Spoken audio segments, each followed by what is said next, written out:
And welcome everybody to God in the Timber podcast. I'm your host, Kyle Scott. How about y'all pull up a seat? Let's talk for a little bit.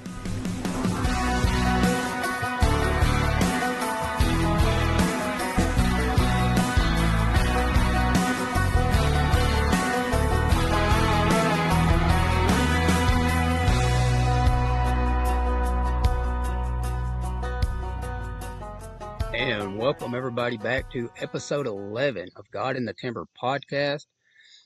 If you hear a lot of background noise today, it is because it's such a beautiful morning here in Tennessee that I decided to do it off my front porch. So you will probably hear birds chirping. You will hear cars going by. You'll probably hear my daughter because she is sitting beside me eating cereal. I'm out here enjoying my cup of coffee and reading the Holy Word.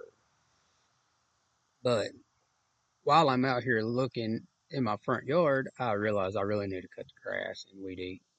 I have neglected my yard these past few weeks while remodeling this house. So a fun story about this house. This is actually the house my dad grew up in, and I had the privilege and honor of buying it in March. And I bought this house, and now me and my wife is completely remodeling it. So as we're remodeling, I think I have cut the grass once. It looks like a jungle out here, but I also get to witness the plants that my wife has decided to grow this year. My wife does not have a green thumb. Like, until we moved here, she did not have a green thumb. So she has done potted tomato plants and potted strawberry plants. And the strawberry plants that I'm looking at right here, I guarantee on one of them plants, it has 50 strawberries on it that will be ready here in just a couple of days. And our tomatoes are finally turning yellow, which will be red here soon. And then I look out to my right, out in our garden, well, what was my grandpa's garden area, and she has planted a watermelon plant and 2 cucumber plants. And we have been eating cucumbers for the past 3 weeks already. And the watermelon plant, I guarantee you, is probably 8 foot around. Like, it has just went ridiculous in these past few days. But yeah, so my wife that does not have a green thumb has apparently just decided to have a green thumb, and we are reaping the rewards of it. So I guess that, like I said, the campfire stories are going to start talking about, or trying to relate to the story. And we're going to start a series next week, and it's going to be we're going to try to do a 10-week series. Because I do listen to a bunch of podcasts, and to be completely honest with you, I don't even listen to my own podcast just because I've always got told that you start critiquing it too much and you start trying to change too much. So it's actually a bad thing to listen to your own podcast. But I listen to a lot of podcasts, and recently, for the past, I don't know, month, I've been really, really, really into the Unashamed podcast by the Robertsons. And they said something on their uh, podcast, or actually on a reel from TikTok that I saw on their podcast. And I knew this, but I never looked at it this way. So we are going to do a full dive into the book of John, because John starts John starts off, and it tells us the whole thing about Jesus Christ. It lets us know who Jesus Christ is all the way until he becomes our Savior. So we are going to deep dive into John, because to truly be a Christian, you got to truly have a relationship, and you have to truly know who Jesus Christ is. So we're going to try to do, it's 20 chapters in John. It might be 21 chapters in John. I'd have to go back and look. So if we do 2 chapters a week, maybe 3, because some of them are short chapters, we're looking at about an 8 to 10 week series. So, and we'll break it down. We'll still have our campfire talks, but it is going to be a very interesting series, and I hope that you tune in and enjoy the series with me. It's not going to have a title, I guess, unless it's To Know Jesus. That would be a good title, To Know Jesus. But today, we are not talking about that. Today, we're going to talk about faith. And your campfire story along with this is how sometimes while out in the woods, faith is more than just not knowing and still believing. Faith is, and how we can relate it. Faith is going to be talking about how this story about faith is going to talk about how this one time, it's actually not for me, it's one of my good buddies, how his intuition and his faith on where these deer was at was ended up being one of the biggest bucks he's ever killed. And it's an awesome story. It's a funny story in my opinion, just because I was there to witness it, and I will go into detail about it. Uh, but so to get into it, I've talked about Derek and I've talked about Steve O a lot. Them are my two best friends, especially in the outdoors scenario. We're always been together. Excuse me while I take a drink of my coffee.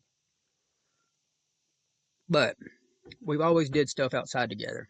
Uh, so we was we never have like a set spot that we hunt. We always just jump around whenever we're on management areas. We just like we never have a set spot. Well, we do have a certain spot up here in the area that we hunt, and I about said it. Apparently, that's a no-no up here.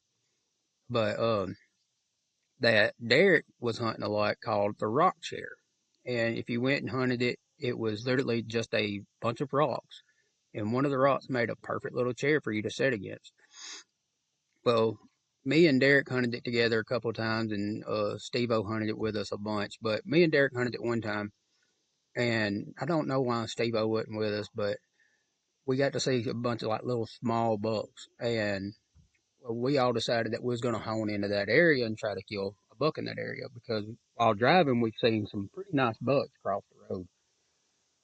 We ain't picky. I'll be the first one to tell you, we ain't picky. If it's legal, we taking it. Because the way the management area is up here, it is pretty rough hunting. I would challenge anybody anywhere to get with me if you think you can kill a deer on any management area, and I will put you on this management area and we will discuss it after that. It is some hard hunting up here. But, well, we was all getting ready to go out for the evening hunt, and was like, okay, where you going? And we always, like, Derek always normally chose the rock chair. And he's like, well, I'm not going to the rock chair. I was like, well, I'll go to the rock chair. Steve was like, well, I'll go to the bottom of the holler below Kyle, about 400 yards back from me, inside an angle. And out of nowhere, Derek's like, well, I think I'm going to go walk out the other ridge across from where the rock chair is just to see what's out there. So he had faith that something was going to be over there. His intuition was telling him something was over there.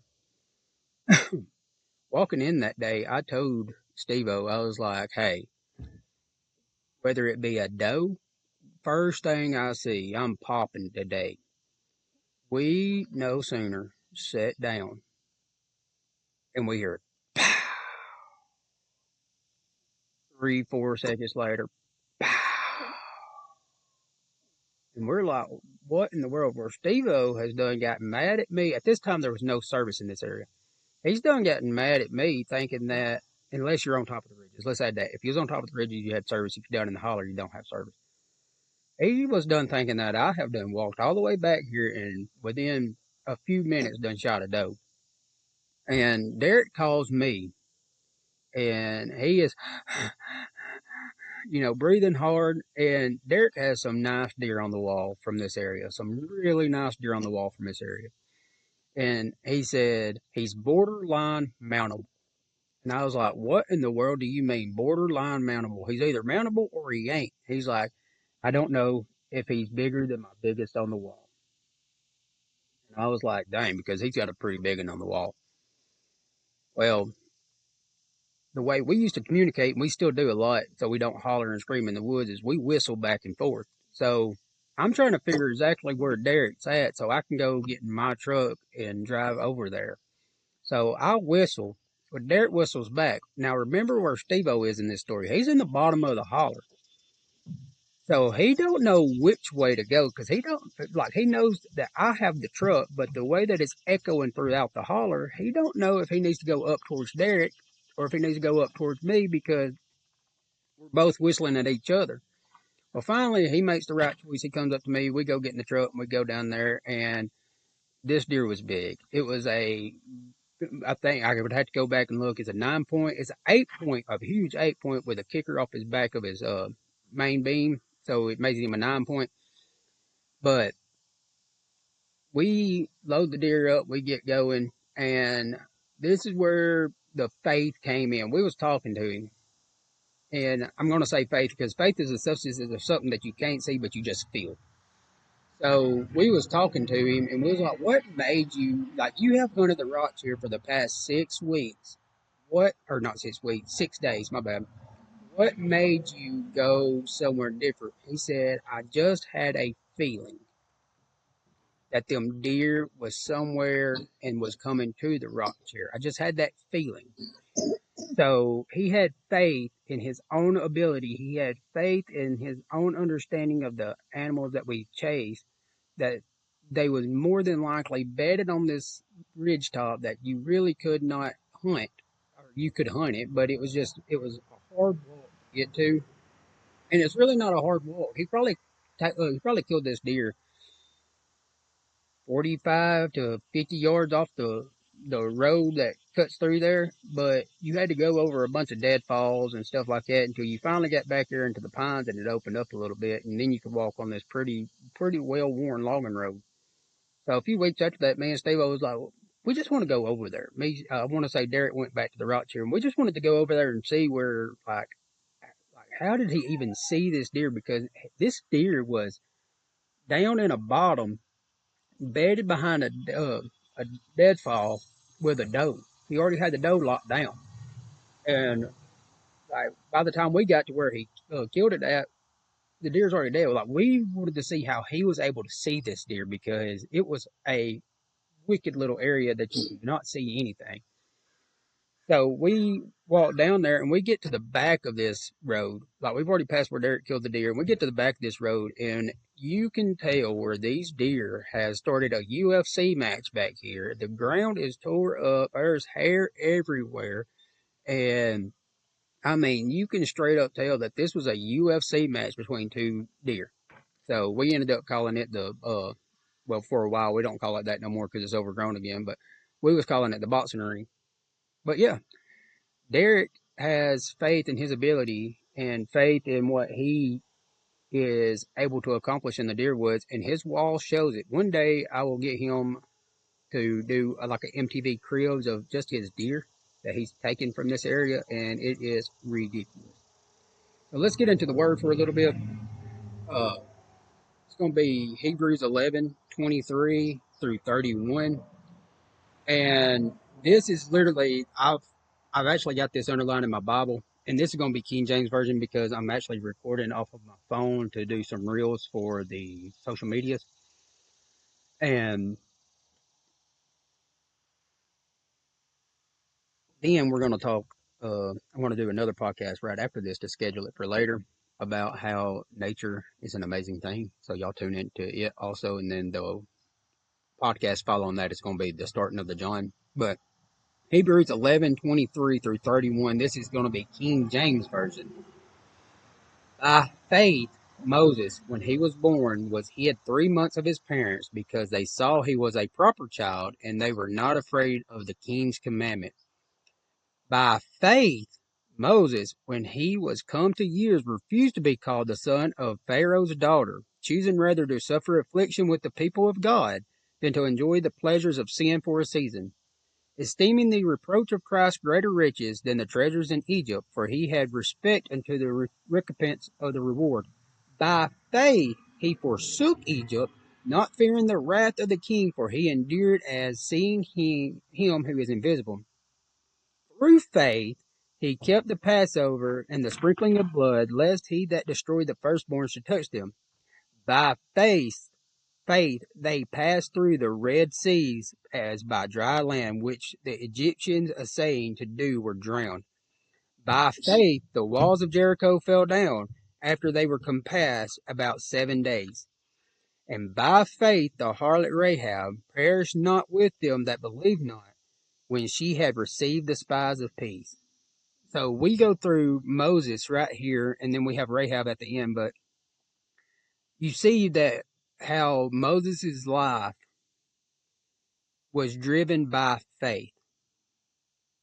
So it takes us from whenever he was born to whenever he was come a few years later, then whenever he took over Egypt or took the Egyptian children away from Egypt, and how they went through the Red Sea when he parted the Red Sea.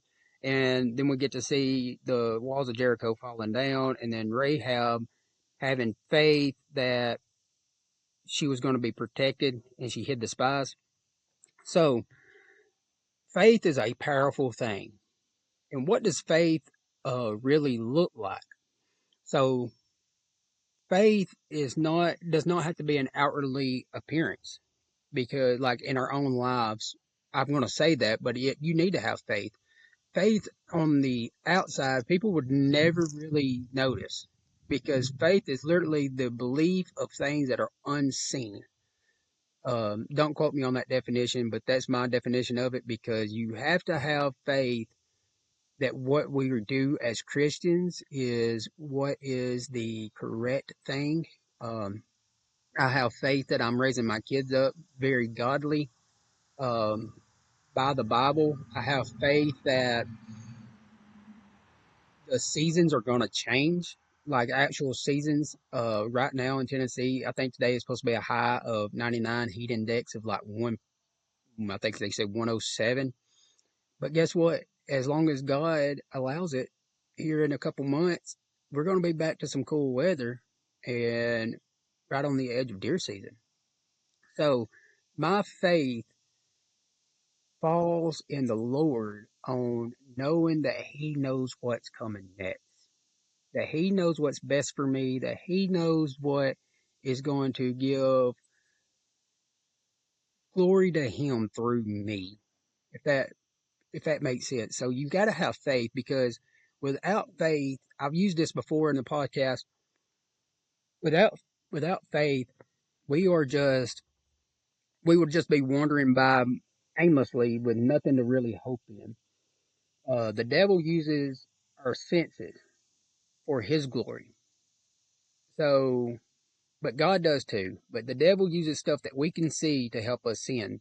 I mentioned David looking at Bathsheba. He used his sense of sight to see her, and that caused him to ultimately sin, because the eyes gave into lust, and then he had lust in his heart.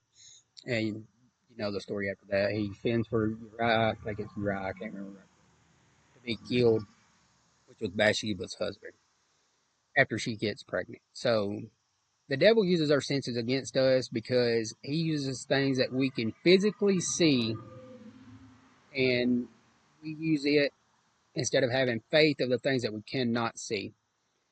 But I did say that God uses his senses too, especially for us outdoorsmen. And I'm going to give y'all an example right quick.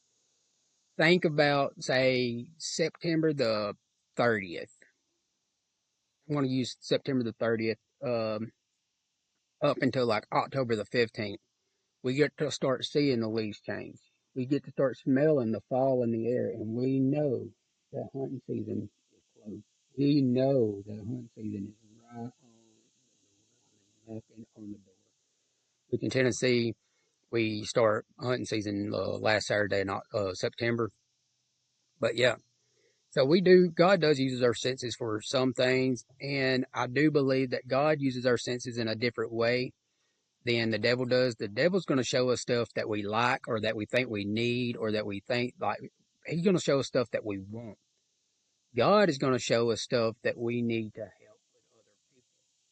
By that I mean, if you look, and it's called spiritual discernment, where you can tell the different. And my wife, I'm here to tell you, has the spiritual discernment, the gift of discernment from the Holy Ghost. She can tell, like she feels energies off of people. Like, I can just tell by facial expressions, but she can walk by somebody and then turn around and be like, I feel like you're having a hard time. And most of the time, they have a heart like they're having a hard time. It's insane. Me, I feel like my spiritual gift is, I guess it would be like the spirit of teaching or prophecy, because I was called to preach. I'm not saying that was my gift of preaching, but being able to, I can recall from the Bible really, really well. and I believe that was my gift, and it allows me to help people. But yeah, so went off into left field there. Now let's reel it back there, Kyle, and let's get back on subject. Faith. If you had zero faith that tomorrow was going to rise again, the sun was going to rise again tomorrow, if you had zero faith, how would you live your last day? If you had zero faith in Jesus Christ and zero faith that tomorrow was going to rise again, how would you live your last day? You would live it so reckless because you would not have a care in the world. You would not have a single care. You would probably do whatever your sinful nature wanted you to do, whether that be go have a party to enjoy your last day, go live your last days in lust, like actually adulterous lust. You would have no reason to care anymore.